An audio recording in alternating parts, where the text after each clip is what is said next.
అనేవాళ్ళు అంటూనే ఉంటారు, మంచి చేసినా అంటారు, చెడ్డ చేసినా అంటారు. ఇంచేత ఫాలోవర్స్ మీకు ఉంటారు, అందులో మనకు కావాల్సినంత మంది ఉన్నారు. మీరు ఇక్కడి నుంచి వెళ్ళాక దీన్ని అవగాహన చేసుకుని ఈ క్యాసెట్ పెట్టుకుని ఇంకా మనం ఏదో చదువుకుంటారు కదా, మీరు గురువుల చరిత్ర అది ఏది చదివినా ఏంటి అర్థం గుర్తుంచుకోండి. మీరు మాత్రం గురు సాన్నిధ్యంలో ఉంటారు.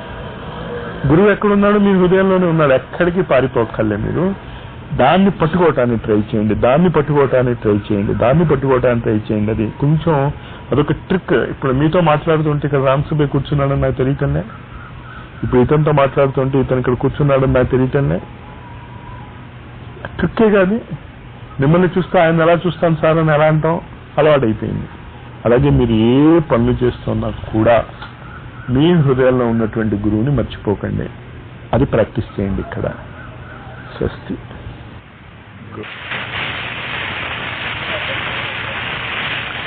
గత 20 సంవత్సరాలుగా గురుసంధి అనేటటువంటి మాట మనం తరచూ వాడుకుంటున్నాం. ఎందుకు వాడుతున్నాము, ఏ పరిస్థితుల్లో వాడుతున్నాము, ఏ ఉద్దేశాన్ని మనం మనసులో పెట్టుకు వాడుతున్నాము, చాలాసార్లు మాట్లాడుకున్నాం మనం చాలా స్పష్టంగా. కానీ జూలై 1 నుంచి అసలు చాలా స్పష్టంగా అనే కాదు, అసలు ఇదో అదో మనం రెండింటి మీద కాలు పెట్టాం.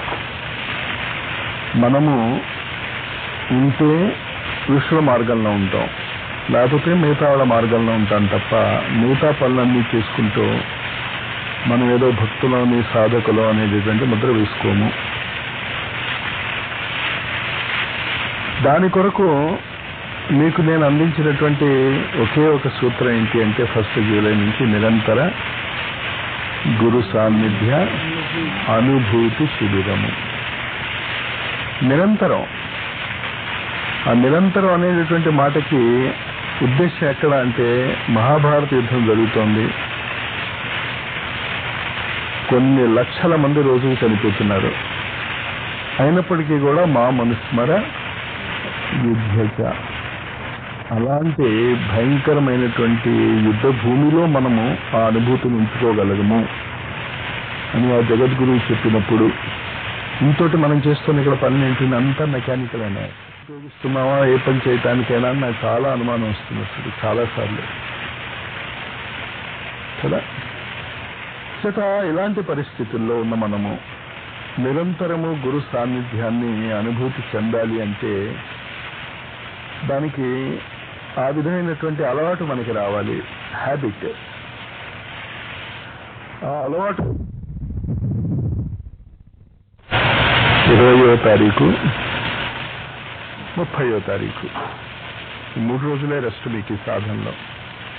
1 నుంచి 9, 11 నుంచి 19, 21 నుంచి 29 ఈ సాధనని మీరు ఎక్కడుంటే అక్కడ చేసుకుంటారు. కానీ ఎక్కడుంటే అక్కడ చేసుకోవటానికి అసలు ఆ సాధన యొక్క విధానం ఏమిటి, ఆ సాధన యొక్క మార్గం ఏమిటి, ఆ సాధనలో మనం ఏ ఏ మెట్లు ఎక్కి ఆ సాధనకి వెళ్ళాలి అనేది తెలుసుకోవటానికి మీరందరూ ఓ చోట కలిసి ఇప్పుడు ఇక్కడ అలా చేసుకుంటున్నాం. అలాగా అన్ని మన ఆశ్రమాల్లోనూ జరుగుతోంది. చాలా మంది నన్ను అడిగారు మాట్లాడి ఈ సాధనలో మనం ఎంతవరకు చేస్తాము అని. చచ్చేంత వరకు అని జవాబిచ్చాను నేను. ఈ సాధన మీరు ఎంతవరకు చేస్తారు అంటే మీరు చనిపోయాక కూడా చెయ్యాలి, కానీ మనకు దాని గురించి చేతనత్వం లేదు కదా. చనిపోయాక ఏం చేస్తాం? ఆ దమ్మున్న వాళ్ళు ఇందులోకి దిగండి. మరి ఆ దమ్మున్న వాళ్ళు దిగమంటే మేము చేసే ఉద్యోగాలు ఏమవుతాయి మాస్టారు, మా పెళ్ళాం పిల్లలు ఏమవుతాయి మాస్టారు? ఏమవరు. ఇంతకంటే మీరు వాళ్ళని బాగా చూడగలుగుతారు. ఇంకేతంటే ఇప్పుడు మోహంతో చూస్తున్నారు మీరు, అప్పుడు బాధ్యతతో చూస్తారు.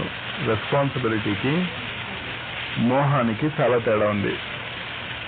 ఏంటి, చాలాసార్లు చెప్పాను, మీరు ఎప్పుడు ఎక్కడ ఎలా ఉన్నా కూడా మీ హృదయం లోపల ఉన్నటువంటి ఆ చేతనత్వం ఉందే, ఆ జగద్గురువు అందరి హృదయాల్లోనూ ఉన్నాడు. దాన్ని గాయత్రి మాత అనొచ్చు. మీరు గాయత్రి మాత అనే మాట మీకు ఇష్టం లేదు, దత్తప్రభు అనండి. దత్తప్రభు అనే మాట ఇష్టం లేదు, క్రైస్ట్ అనండి. క్రైస్ట్ అనే మాట మీకు ఇష్టం లేదు, మొహమ్మద్ అనండి. అసలు ఇదే మాటలు మాకు ఇష్టం లేదు, చేతనత్వం అనండి. పేర్ల గురించి కొట్టుకోవటం మొదలెట్టకండి మీరు. అన్నిటికీ ఒకటే ఒక చేతనత్వం ఉంది, దాన్ని అఖండ మండలాకారం అన్నాం మనం. ఆ అఖండ మండలాకారమైనటువంటి ఆ చేతనత్వం మన హృదయాలలో లేకపోతే మనం చిటికిన వేలు కూడా కదపలేము. ఫినిష్. మన ఇంట్లో వాళ్ళే ఇంత ప్రేమగా చూసి ఇంకా ఇంత ఆలస్యం అయిపోయిందే, రాలేదే భోజనాన్ని అనుకున్నవాడే వాడు ఇంట్లో ఉంటే భరించలేము. ఈ చవతలు పారిస్తారు. ఎంత తొందరగా మనం కాల్ చేసుకుంటే అంత తొందరగా మళ్ళీ నెక్స్ట్ డే కార్యక్రమాలు చూసుకోగలమని. అవునా కదా? చూస్తున్నాం కదా ప్రపంచంలో రోజు జరిగేది. ఎందుకు మళ్ళా మీరు ఆ బంధం నుంచి బయటపడలేకపోతున్నారు? బయటపడి ఏం చేయమంటున్నాను? మీరు ఎక్కడికి వెళ్ళిపోక్కర్లే, హిమాలయాలకి వెళ్ళక్కర్లే, అసలు తీర్థస్థలాలకు వెళ్ళక్కర్లే. మీరు ఎక్కడ ఉన్నారో అక్కడే. అక్కడ ఏం చేయాలి? మీరు నిరంతర ఆ గురువు యొక్క సాన్నిధ్యాన్ని అనుభూతి చెందండి. ఎలా సాన్నిధ్యాన్ని అనుభూతి చెందుతున్నాం? మనం ఇక్కడ మాట్లాడుకుంటున్నాం, ఇక్కడ రామ్ సుబ్బయ్య మాట్లాడుతున్నాడు. రామ్ సుబ్బయ్య ఇక్కడ ఉన్నట్టు మీరు అనుభూతి చెందుతున్నారా లేదా?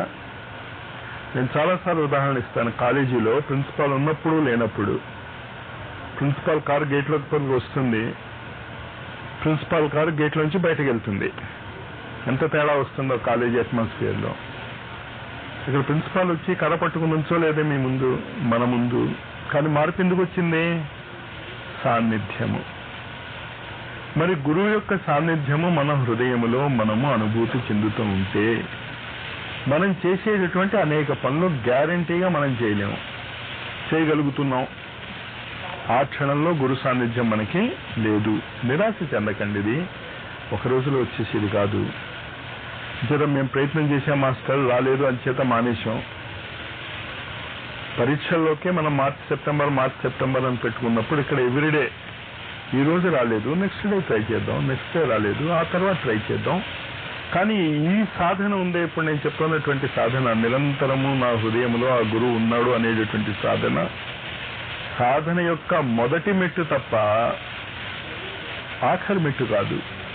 కానీ మన జీవితాలు ఎంత నీచంగా తయారయ్యాయంటే ఆధ్యాత్మికతలో, ఒకసారి ముక్కు పట్టుకుని, ఒకసారి ఓం భూర్భువస్సుః అనేసుకుని, ఒకసారి రామ అనేసుకుని మనం కూడా భక్తులమే. ఎంతసేపు ఆ నటన? 16 ఏళ్ల బట్టి మనం చేస్తూనే ఉన్నాం కదా ఆ నటన. ఇప్పుడు మీరు ఆ నటన చేయకండి. యోగాభ్యాసము అంటే, నిజమైనటువంటి యోగ సాధన అంటే మనలో ఉన్నటువంటి ఆ పరమాత్మ తత్వంతో, మన హృదయాలలో ఉన్నటువంటి ఆ జగద్గురువుతో సంబంధం ఏర్పరచుకోవచ్చు. ఆ సంబంధం ఎలా ఏర్పరచుకుంటారో మీరే ఏర్పరచుకోలేరు, అది మీ చేతిలో ఏం లేదు. మీరే చేయగలిగితే బాగానే ఉంటుంది, మనం చేయలేము. చేసేది ఎవడు చేస్తాడు? వాడు చేస్తాడు. కానీ వాడు చేసినప్పుడు మన మనసు ఎక్కడో ఉందనుకోండి, క్లాస్లో పాఠం చెప్తున్నాడు టీచరు, ఆ క్షణంలో మీ మనసు ఎక్కడో ఉంది, ఆ ఇంపార్టెంట్ పాయింట్ మిస్ అయిపోతారు. టీచర్ తప్పు కాదు కదా, తప్పవరిది, మంది. అంచేత ఆ గురువు యొక్క సాన్నిధ్యాన్ని మీరు నిరంతరము అనుభూతి చెందుతూ ఉంటే మీ భౌతిక జగత్తులో నిరంతరము ఆ గురువు యొక్క అనుగ్రహం వస్తుంది. జాగ్రత్తగా వర్డ్స్ ని అర్థం చేసుకోండి. కరెంట్ ఉంది, ఇప్పుడు కరెంట్ లేదు. కరెంట్ ఉన్నప్పుడు ఫ్యాన్లు తిరుగుతూ ఉన్నాయి, లైట్లు వెలుగుతూ ఉన్నాయి, కంప్యూటర్ పనిచేస్తూ ఉంది, అన్ని పనిచేస్తున్నాయి కదా. అలాగే ఆ నిరంతరము గురువు యొక్క అనుగ్రహం ఉంటే మీ జీవితాలలో ఉన్నటువంటి ఏ ప్రాబ్లము కాదు. ప్రాబ్లం ఉంది అంటే అర్థం ఏంటంటే లైట్ వెలగలేదని, చీకటిగా ఉంది అంటే అర్థం ఏంటి? సిచ్యువేషన్ ఏమీ కనిపించడం లేదు మాస్టర్ అంటే రెండు పనులు జరుగుతూ ఉండుంటాయి. మీరు కళ్ళైనా తెరిచి ఉండకపోవచ్చు, లేకపోతే కరెంట్ వస్తూ ఉండకపోవచ్చు. ఆ తప్పు చూస్తున్నాం మనం.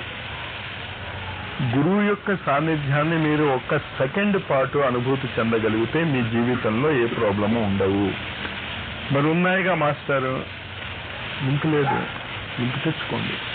ఆ లింక్ తెచ్చుకోవడానికి ఇక్కడ కూడా ప్రతి 1వ తారీఖు నుంచి 9వ తారీఖు వరకు ఈ క్లాసెస్ జరుగుతాయి. ఈ క్లాసెస్ లో మెయిన్ గా మీరు స్వాధ్యాయం ఎన్ని గంటలు చేశారు, ఎన్ని స్తోత్రాలు చదివారు, ఎన్ని యజ్ఞాలు చదివారు, ఎన్ని యజ్ఞాలు చేశారు, అందులో ఎన్ని మంత్రాలతో ఎన్ని ఆహుతులు వేశారు. దయచేసి ఈ కర్మకాండ గురించి పట్టించుకోకండి. మీరు ఏమి చేయకపోయినా పర్వాలేదు, కానీ మీ మనసు ఎక్కడ ఉండాలి? గురువు వైపు ఉండాలి. అది సాయి చెప్పింది. You look to me, I look to you. నువ్వు నా వైపు చూడు, నేను నీ వైపు చేస్తాను. దానికి ఆయనకి 12 సంవత్సరాలు పట్టిందిట. సిద్ధి సాయి స్వయంగా ఆయన చెప్పుకున్నాడు, నాకు 12 సంవత్సరాలు పట్టింది ఆ స్థాయికి రావటానికని. అంటే మాకు ఎన్ని సంవత్సరాలు పడుతుంది మాస్టర్? మీకు అన్ని సంవత్సరాలు ఖచ్చితంగా పట్టదు, అంతకంటే తక్కువే పడుతుంది. లైట్ కనిపెట్టిన వాడికి, ఆ బల్బు కనిపెట్టిన వాడికి పట్టిండొచ్చు 5-6 సంవత్సరాలు. మీకంత టైం ఏం పట్టదు. ఆ బల్బు తయారు చేసుకోవడానికి టైమే పడుతుంది తప్ప ఆ బల్బుకి ఏం కలుపుకోవాలి, ఏం చేసుకోవాలి, ఏం ఫిలమెంట్ వాడాలి, అవంతా రెడీమేడ్గా ఉన్నాయి కదా. జత రెడీమేడ్గా నేను మీకు అందిస్తున్నటువంటి ఈ సూత్రాన్ని చాలా జాగ్రత్తగా అర్థం చేసుకోండి. అది అర్థం అయిపోయింది అనుకుంటున్నారు మీరు. అర్థం అయిపోతే అసలు ప్రాబ్లమే లేదు, మీ జీవితాలు వెలుగులతో నిండిపోతాయి. భగవద్గీత శ్రీకృష్ణుడు ఎక్కడిచ్చాడు? యుద్ధ భూమిలో ఇచ్చాడు. శంఖారావం అయిపోయింది, ఇంకా నెక్స్ట్ స్టేజ్ యుద్ధం జరగాలి. అక్కడ కూర్చొని నేను సాధన చేస్తాను, ప్రాణాయామాలు చేస్తాను అంటే కుదురుతుందా? కుదరదు. అంచేత మార్పు ఎలా రావాలి? ఇన్స్టంటేనియస్గా రావాలి. తక్షణం ఇలా ఉన్నవాడు అలా మారిపోవాలి. ఏమీ తెలియని స్థితిలో ఉన్నటువంటి వాడు విశ్వరూపాన్ని దర్శించగలిగేటటువంటి స్థితికి ఎదగాలి. ఎదగాలంటే ఏం చేయగలగాలి? అక్కడ మనస్సులు మారాలి.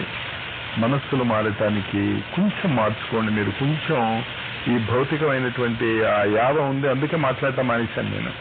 అంటే ఎప్పుడు మాట్లాడినా భౌతికమైనటువంటి యావే కనిపిస్తుంది తప్ప అసలు ఆ జంపింగ్ కనిపించడం లేదు. జంప్ చేయలేని వాళ్ళతో కూర్చొని నేను అక్కడ అవస్థపడేది. మీరు జంప్ చేయగలిగేటటువంటి ధైర్యం తెచ్చుకోండి. మిగతా నేను చూసుకుంటా. ఇదేం కంగారు పడక్కర్లేదు. అదే ఒక రోజులో రాలేదు మాస్టారు, 2 రోజుల్లో రాలేదు మాస్టారు, సంవత్సరం అయింది రాలేదు master, I don't mind it. కానీ మీలో ఈ భౌతికమైన యావ తగ్గకపోతే ఇది ఎప్పటికీ రాదు, అసంభవం. అది మీరు దాన్ని కట్ చేసుకోవటానికి ట్రై చేసుకోండి. కట్ చేసుకోవటానికి ఒక సింపుల్ ఫార్ములా మీరు గుర్తుంచుకోండి. అనేక జన్మలు మనం ఎత్తాం, అనేక మందితో సంబంధ బాంధవ్యాలు ఉన్నాయి. అన్నదమ్ములుగా ఉన్నాం, అక్కా చెల్లెళ్ళుగా ఉన్నాం, భార్యాభర్తలుగా ఉన్నాం. ఏది శాశ్వతం కాదు అని అర్థమైంది కదా. భగవద్గీతలో మొట్టమొదట అర్జునుడికి చెప్పేది అదే శ్రీకృష్ణుడు. నీకు ఈ యావ పోనంత వరకు నన్ను ఏం చేయమంటావయ్యా అంటాడు. పండితు వలే మాట్లాడుతున్న వేదాంతం మనం అందరం చెప్తాం కదా, చెప్పనివాడు వేదాంతం. కానీ మన వేదాంతం అంతా ఎలాంటిదంటే అందని ద్రాక్ష పళ్ళు పుల్లన వేదాంతం. మనకు అందలేదు కనుక వేదాంతం గుర్తొచ్చేస్తుంది. అందుతున్నంత వరకు వేదాంతం ఏం గుర్తురావు మనకి. ఆ మోహంలోంచి బయటపడండి. 2 గుర్తుంచుకోండి ఎప్పుడు మన పక్కన: మృత్యువు, వివేకము. ఖచ్చితంగా ఎప్పుడప్పుడు మనం చచ్చిపోతాం, గ్యారంటీ. మనం ఎప్పుడు చచ్చిపోతామో చెప్పలేము. ఇవాళ మాట్లాడుతున్నారు మాస్టర్, రేపు పొద్దున్న లేరు అనొచ్చు. అందరిది, నాదే కాదు, ప్రతి ఒక్కడూ ఆ పరిస్థితిలో ఉన్నారు కదా ఈ కాలంలో. దాని గురించి మనం ఎంత వెంపర్లు ఆడిపోతామో చూసుకోండి. ఈ ఇల్లు కట్టాలా, ఆ ఇల్లు కట్టాలా, ఈ కోట్లు సంపాదించాలా. తిండికి కావాల్సింది సంపాదించవద్దు అని నేను అంటలనే. మళ్ళా అది అర్థం చేసుకోండి. ఈ వేణిపోని త్యాగాలు చేసేసుకుని పారిపోవటం ఉందే జీవితం నుంచి, అది ఏ గురువు హర్షించడు. బాధ్యతలను వదిలేసి వెళ్ళిపోవటం ఉందే, అది ఏ గురువు హర్షించడు, ఒప్పుకోడు అసలు అది. కానీ ఆ బాధ్యతలు మీకు ఎక్కడి నుంచి వచ్చాయో ఆలోచించండి. మీ పూర్వజన్మల కర్మల వల్ల వచ్చాయి. మీ భార్యలు, మీ పిల్లలు, మీ భర్తలు, వీళ్ళందరూ కూడా అంతకంటే బెటర్ ఆపర్చునిటీ మీకు నేచర్కి ఇవ్వలేదు కనుక అది ఇచ్చింది. తల్లిలాగా మనం ప్రకృతి గురించి చెప్పుకుంటాం కదా, ప్రకృతిని ఏమనుకుంటాం మనం? మదర్. తల్లి ఎప్పుడు కూడా పిల్లల ఆనందమే కోరుకుంటుంది. కానీ మన కర్మ ఎలా ఉందంటే, ఇంతకంటే ఆనందదాయకమైనటువంటి పరిస్థితి ఆ ప్రకృతి మాత కానీ ఆ భగవంతుడు కానీ మనకి ఇవ్వలేకపోతున్నాడు. ఎలాంటి భగవంతుడు మనకి ఇవ్వలేకపోతున్నాడు అంటే మనం ఎంత శక్తివంతులో ఆలోచించుకోండి. దయాసాగరుడు, కరుణాసాగరుడు, ప్రేమ సాగరుడు, అంతా సాగరాలే పాపం ఆయన. కానీ that ocean of all everything, omnipotent, omnipresent, సర్వ సామర్థ్యము గలవాడు, సర్వజ్ఞత్వము గలవాడు, సర్వవ్యాపకత్వము కలవాడు కూడా మీ ప్రాబ్లమ్స్ సాల్వ్ చేయలేకపోతున్నాడు కదా. ఇది ఎక్కడ సాల్వ్ చేయగలుగుతున్నాడు? మీరు అడిగితే ఇవ్వలేకపోతున్నాడు కదా. కారణం ఏంటంటే మీరు లింక్ పెట్టుకోవటం లేదు. మీరు చేసే తప్పది, అంతకంటే ఏం లేదు. మీ ప్రాబ్లమ్స్ అడగొద్దు, మీరు చేయొద్దు అని నేనే అడగటంలే. కానీ ఇది అడుగుతూ కూర్చుంటున్నారు కనుక ఆయనతో సంబంధం లేదు. ఈ సంవత్సరం ఈ నెలలో ఈ డైరెక్షన్ బ్రేక్ చేసుకోండి. మీరు ఏం అడగకండి ఆయన్ని. మీరు ఏ పరిస్థితుల్లో ఉన్నా అది భగవంతుడు అనుగ్రహమే. చాలా డైరెక్ట్గా అర్థం చేసుకోండి దాన్ని. చాలా చోట్ల ఈ ఎక్స్పర్ట్స్ దగ్గరికి వెళ్తూ ఉంటాయి, డాక్టర్ దగ్గరికి. మొన్న కూడా నేను వెళ్ళాను డాక్టర్ దగ్గరికి. మందులు ఇస్తారు వాళ్ళు, తగ్గుతుంది రోగం. 60,000 70,000 అడుగుతాడు. ఏమంటాడు? నేను బాగు చేశాను కదా, నేను ఇంతమందిని నయం చేశాను. చచ్చిపోయిన వాడి గురించి ఏమంటాడు వాడు? నీ కర్మ అంటాడు. నేను చాలా ప్రయత్నం చేశాను, what can I do, I couldn't do it. ఇది ఎందుకు ఉదాహరణ ఇచ్చాను అంటే, చచ్చిపోయింది వాడి కర్మ అయినప్పుడు బతకటం డాక్టర్ ప్రతిభ వాడి కర్మ. మీరు అదే అర్థం చేసుకోండి. ఆ పాయింట్ ఒక్కటే అర్థమవుతే మీ జీవితాలు మారిపోతాయి. అర్థమైంది ఆ పాయింట్? ఏం చెప్తున్నాను నేను? మీరు ఏ స్థితిలో ఎక్కడ ఎలా జీవిస్తున్నారో అది మీ కర్మే. దయచేసి గురువుని కానీ భగవంతుని కానీ తిట్టకండి. దమ్ము ఉంటే భగవంతుడు పక్కన వెళ్ళి కూర్చోండి. పక్కన వెళ్ళి కూర్చుంటే ఏమవుతుంది? రాజుగారి కొడుకు వచ్చాడు, మట్టి బట్టలు వేసుకున్నాడు, దొరలో దొరలు వచ్చాడు రాజుగారి కొడుకు. మీరందరూ ప్రజెంటేషన్స్ అవన్నీ తీసుకుని వచ్చాడు. ఆ రాజుగారి కొడుకు రాజుగారిని ఎత్తికెక్కాడు. ఏం చేస్తారు మీరు? వాడిని కోంపడతారా, తిడతారా? ఆహా ఎంత బాగా ఎక్కాడు, ఎంత అందంగా ఉన్నాడు బురదలో కూడా, అసలు ఇంతమైన అబ్బాయిని చూడలేదు అంటావా అనవా? మరి ఆ భగవంతుడి యొక్క అంశములే మనము అని ఖచ్చితంగా అబద్ధము చెప్పటము ఎరగనటువంటి వాళ్ళు ఋషులు చెప్పారు మన గురించి. వాళ్ళు అబద్ధం చెప్పరు. ఒకవేళ అబద్ధం చెప్పినా నిజం అవుతుంది. వాళ్ళ శక్తి అలాంటిది.